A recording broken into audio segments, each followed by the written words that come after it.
자, 저는 이 정권도 아무리 뭐 경제에 둔감하더라도 지금 이 다가오고 있는 위기의 모습들이 심상찮을 거라고 알고 있을 거라고 봅니다. 그래서 첫 번째로 지금 환율이 지금 1340원대에 있는데 이러다가 또 쭉 올라갈 거예요. 그런데 전체적인 경제 여건을 보면 전 세계적으로 미국 달러가 강세를 보이고 오늘 한국이 금리를 0.25% 인상해서 2.25에서 미국과 똑같은 2.5로 만들겠죠. 자, 미국은 9월 중에 다시 또 이 FOMC 회의를 열어가지고 이제 금리를 0.75 올릴 것이 거의 확실시됩니다. 자, 그래서 내일 모레 이 파월 연준 의장이 잭슨홀 미팅이라는 경제 포럼에서 지금 미국 경제가 인플레가 이렇게 쉽게 잡히지 않는다. 그래서 또 강경하게 금리를 올리겠다고 이렇게 할 거라고 예측이 돼요. 그러면 미국의 금리는 순식간에 3.25로 오르게 됩니다. 그게 지금 한 보름 뒤에 벌어질 현실이에요. 자, 미국의 금리가 3.25가 되면 한국은 2.5로서 그럼 하나는 다음 달에 또 얼마를 올릴 겁니까? 그래서 지금 미국의 금리하고 한국의 금리가 같다고 해도 지금 강달러 추세가 전 세계적으로 벌어지면서 약 유로화, 약 엔화, 약 위안화 세계 모든 주요 통화가 달러에 비해 훨씬 약해지고 있어요. 자, 달러가 강해지고 있다는 것은 결국은 이 환율에서 한국의 원화 가치가 확 추락하고 환율이 올라간다는 것을 의미하지 않겠습니까? 그런데 지금 한국의 무역 적자로 한국의 지금 달러가 유출될 조건이 놓여 있죠. 또 무역 적자는 대외 신인도 하락을 불러와서 한국 돈의 가치가 또 더 떨어질 수 있죠. 그리고 한국 주식시장 이 자본시장에 남아있는 외국 자본들이 밖으로 유출될 가능성이 지금 금리 역전 등으로 또 한국의 경제 붕괴 우려 등으로 더 높아질 거라. 그러니까 지금 이 1340원대에 머무는 환율이 어느 순간에 그야말로 에스케이프 코리아 이게 이제 탈출 한국이 시작되면서 굉장히 급등할 가능성이 있다고 봅니다. 어떤 자들은 뭐 어제 엘리엇 파동 운운하며 1,500원을 내척했다 연말에 그러는데 저는 그런 파동을 안 믿습니다. 경제를 수학이나 통계나 그다음에 경험에 의해서 엮은 이런 방식으로 분석하는 것은 저는 사기라고 보고 있습니다. 이제 과거의 경제 통계학적 분석이나 그런 시계열적 추적에 의한 분석 등은 의미가 없어졌어요. 왜? 모든 경제학이 맞아떨어지지 않는 시대가 되어버렸다. 자, 일시적으로 환율이 좀 내려가거나 이러더라도 궁극적으로는 확 올라갈 수밖에 없다. 무역 적자는 제가 말했잖아요. 처음에 무역 적자가 두어 달 생길 때 4월 달부터 이게 연말까지 계속 심화될 거다. 그래서 아마 올 연말에 갔을 때 무역 적자의 규모는요. 제가 생각할 때 100조 가까이 될 수도 있다. 굉장히 가면 갈수록 9, 10, 11월, 12월에 무역 적자 규모가 눈덩이처럼 커질 것이다. 오늘 아침에 보면 원화값이 10% 떨어지면 수입액은 3.6% 느는데 수출 증가는 0.03% 뿐이다. 그래서 무역 적자만 더 키우는 고환율 리스크라고 하면서 보도가 나왔습니다. 글로벌 경기 침체로 소비가 위축되고 원화 하락이 수출 호재가 안 된다. 그러니까 원화가 하락해도 그래서 1달러 받으면 이제 이 원화 비중으로 높아지니까 액수가 그게 수출에 도움이 된다는데 이것도 이제 사라졌다는 거예요. 자, 그래서 무역 적자 그리고 환율이 심각한 상황이 될 거다. 자, 금리도 그렇습니다. 지금 이 정권의 위정자들은 은행 발 비틀어서 금리를 뭐 0.5 인하시켜준다, 1% 인하시켜준다 그러는데요. 미국의 기준금리가 계속 올라가서 연말에 4, 4.5, 5 이런 식으로 가게 되면 미국도 지금요 자기들의 연말 목표가 안 통하게 될 거라고 봅니다. 저는 미국이 연말에 금리 목표를 제가 봤을 때는 한 3.75 정도로 설정했을 거라고 보는데 이게 안 통하고 상당히 대담한 승부를 걸 수밖에 없을 거다라고 생각합니다. 자, 그렇게 되면 금리가 지금 우리가 상상한 것보다 훨씬 더 올라갈 수 있어요. 그때도 은행 비틀어서 금리 낮춰주라 이럴 겁니까? 어느 순간이 되면 은행들이 말을 듣지 않을 거라고 보고 있습니다. 그런데 금리가 올라가고 안 올라가고 그거에 의해서 원리금 상환 부담으로 문제가 본격적으로 터지는 게 아니라 굉장히 고통스러운 일은 맞지만은요. 그것보다 더 심각한 것은 부동산 하락이 예상보다 엄청나게 빠르게 진행되고 있다는 거예요. 이게 단순히 경제 상황을 관망하는 정도가 아니라 굉장히 심각하게 지금 올 수 있다. 뭐 부동산 업계 관련자들은 지난 문정권 한 3년간에 워낙 올랐으니까 한 2배 정도 올랐으니까 지금 뭐 그중에 1, 2억, 3, 4억 빠진다고 해도 옛날 가격보다는 높다 오르기 전에. 그래서 많이 올랐으니까 거기에 거품이 있었고 지금 그래서 내려가 봤자 지난번 올라간 부분보다는 훨씬 적은 액수가 내려갈 거다. 그래서 결국은 문 정권 이전 수준까지 내려가지 않을 거라고 생각을 합니다.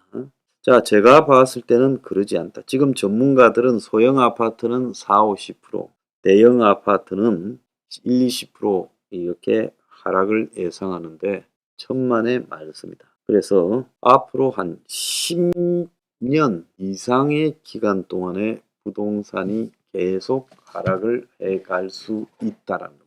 자, 그래서 이 부동산 하락이 빚을 내어서 집을 샀던 B2 영끌 쪽에게 그야말로 치명타가 될 거다.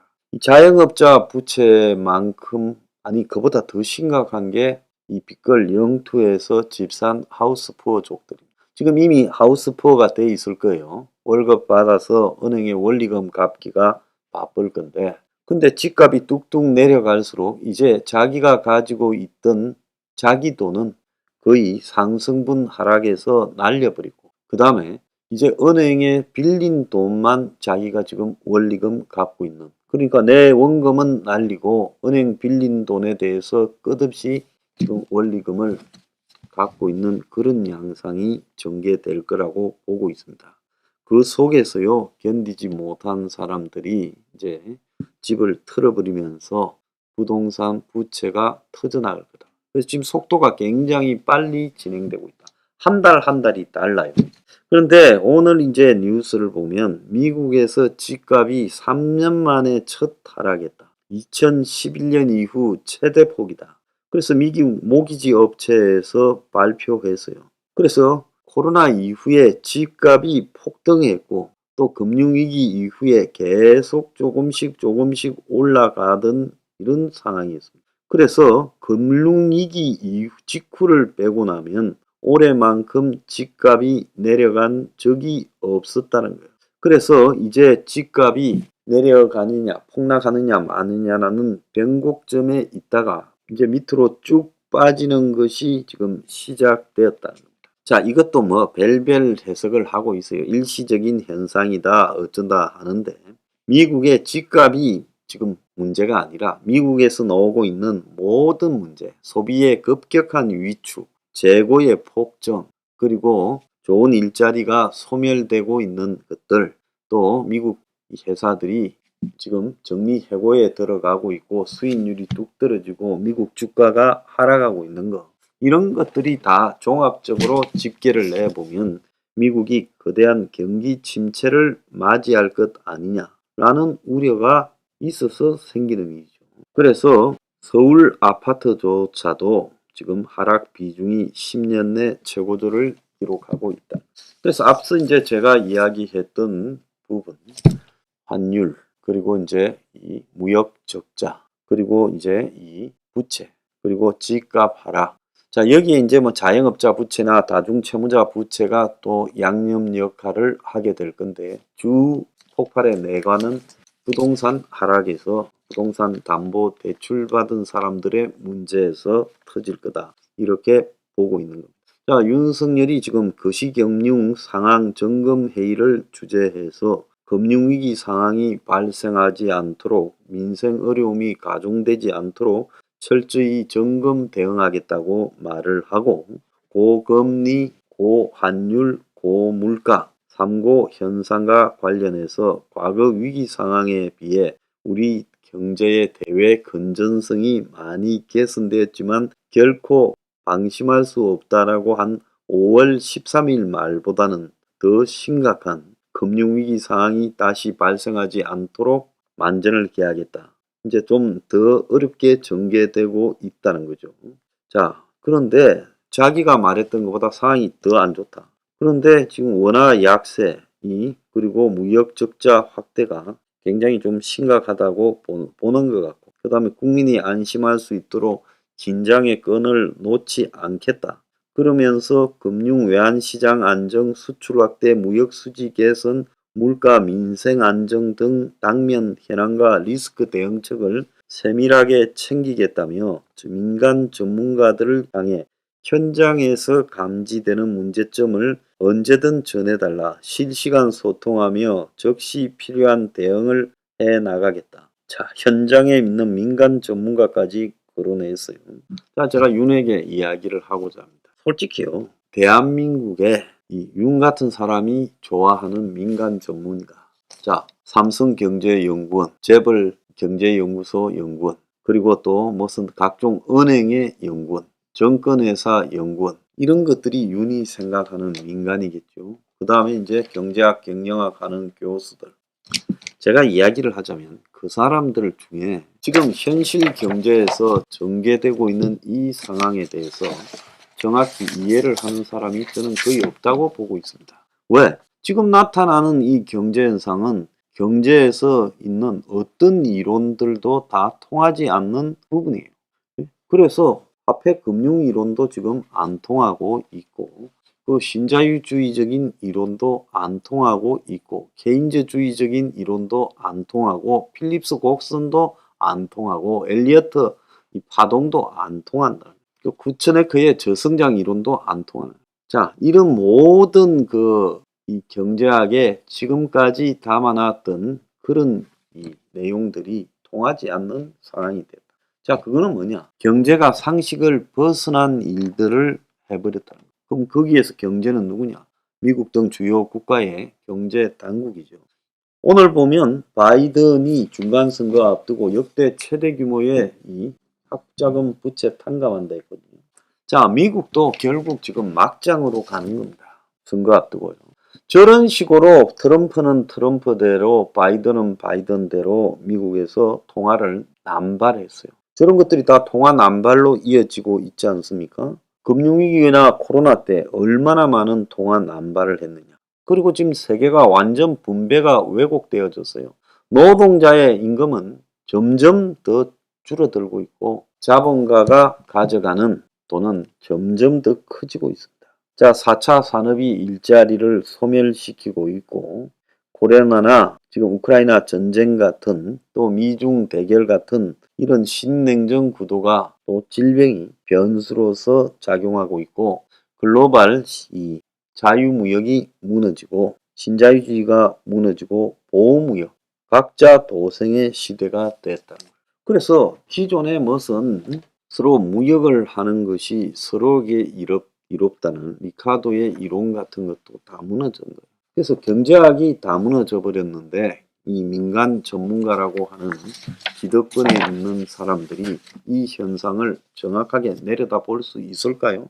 자, 여러분, 하나 단적인 예로 석 달 전, 6달 전에 이렇게 경제가 심각해질 거라고, 집값이 하락하고 환율이 폭등하고 무역 적자가 올 거라고, 또 인플레가 이렇게 심해질 거라고, 금리가 이렇게 높아질 거라고, 이렇게 누가 알았습니까? 지속적으로 말해왔잖아요. 저는요, 이 기존의 경제학이 다 사기다라고 보고, 솔직히 말하면 최소한의 경제에서 손대지 말아야 될 영역이 있다는 겁니다. 그런데 이런 부분들이 다 무너져 버린 상황에서 경제학이라는 걸 갖다 대는 거는요, 전쟁이 났는데 거기에 서로가 지켜야 될 룰을 갖다가 의논하는 제네바 협정같이 황당한 문제다. 저는 그렇게 봅니다. 지금 러시아하고 우크라이나 전쟁에서 누가 제네바 협정을 존중합니다. 마찬가지로요. 지금 경제학 교과서나 정통 경제학이나 여러 이론들을 현재 이 전 세계적 경제 위기 상황에 엎조리는 것은 황당한 이야기. 그래서 경제학이 무너져 버렸고 오죽하면 폴 크루그만 같은 천재로 평가받던 사람이 공개 사과를 하겠습니다. 그래서 이런 시대에서요. 윤희, 동질성 꼭 비슷한 사람들을 해서 경제 부분을 챙긴다고 챙겨지는 게 아니다. 솔직히 챙길 수 없어요. 경제가 챙겨지는 게 아닙니다. 점검한다고 대응되는 것도 아니에요. 점검도 제대로 안 됩니다. 지금 누가 윤한테 부채가 감당이 안 될 거다라고 말을 할 수 있겠습니까? 그러니까 그런 상황에서 점검되고 대응되고 챙긴다고 지금 되는 게 아니라는 거예요.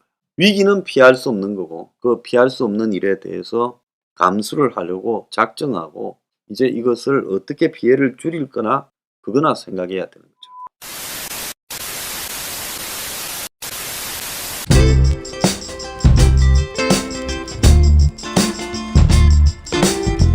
안녕히 계세요, 여러분.